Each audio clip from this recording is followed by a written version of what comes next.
Shalom pemirsa yang diberkati Tuhan. Bertemu kembali dalam seri pelajaran Sekolah Sabat. Sebelum kita memulai pelajaran Sekolah Sabat, mari kita bersatu dalam doa.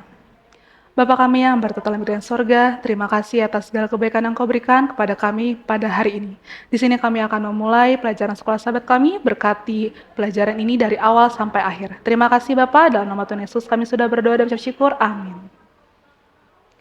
Pelajaran Sekolah Sabat Senin 7 April 2025 dengan judul Memahami Kasih Allah.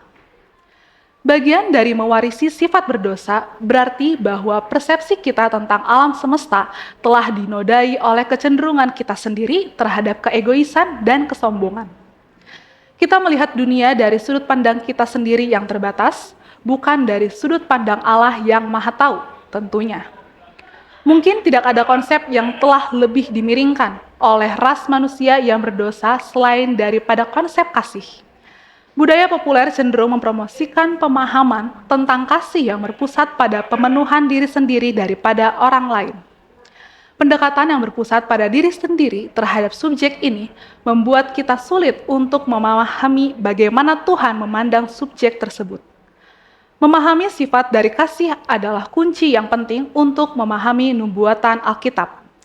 Salah satu tema kunci dalam pertentangan besar adalah adanya kesalahpahaman yang substansial tentang karakter Tuhan. Ellen G. White, bagaimanapun, mengakhiri ringkasannya tentang pertentangan besar dengan menulis, seluruh alam semesta sudah bersih.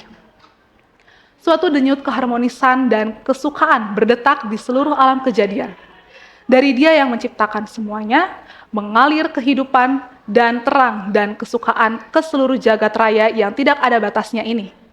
Dari atom yang paling kecil sampai kepada dunia yang paling besar, segala sesuatu yang bergerak atau yang tidak bergerak dalam keindahan yang tak terselubung dan kesukaan yang sempurna menyatakan bahwa Allah itu kasih adanya.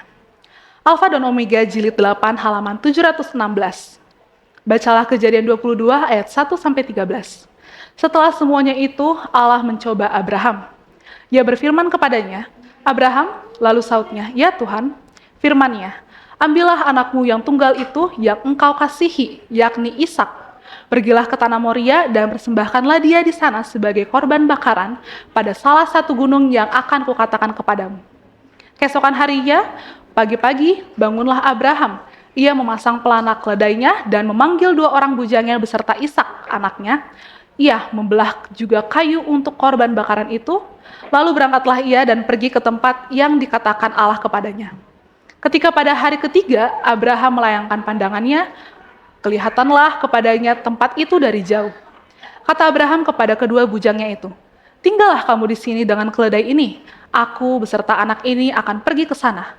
Kami akan sembahyang, sesudah itu kami kembali kepadamu." Lalu Abraham mengambil kayu untuk korban bakaran itu dan memikulkannya ke atas bahu Ishak anaknya, sedang di tangannya dibawanya api dan pisau. Demikianlah keduanya berjalan bersama-sama. Lalu berkatalah Ishak kepada Abraham ayahnya, "Bapak," sahut Abraham, "Ya anakku." Bertanyalah ia, "Di sini sudah ada api dan kayu, tetapi di manakah anak domba untuk korban bakaran itu?" Sahut Abraham, "Allah yang akan menyediakan anak domba untuk korban bakaran baginya, anakku." Demikianlah keduanya berjalan bersama-sama. Sampailah mereka ke tempat yang dikatakan Allah kepadanya. Lalu Abraham mendirikan mezbah di situ, disusunnyalah kayu, diikatnya Ishak anaknya itu, dan diletakkannya di mezbah itu di atas kayu api.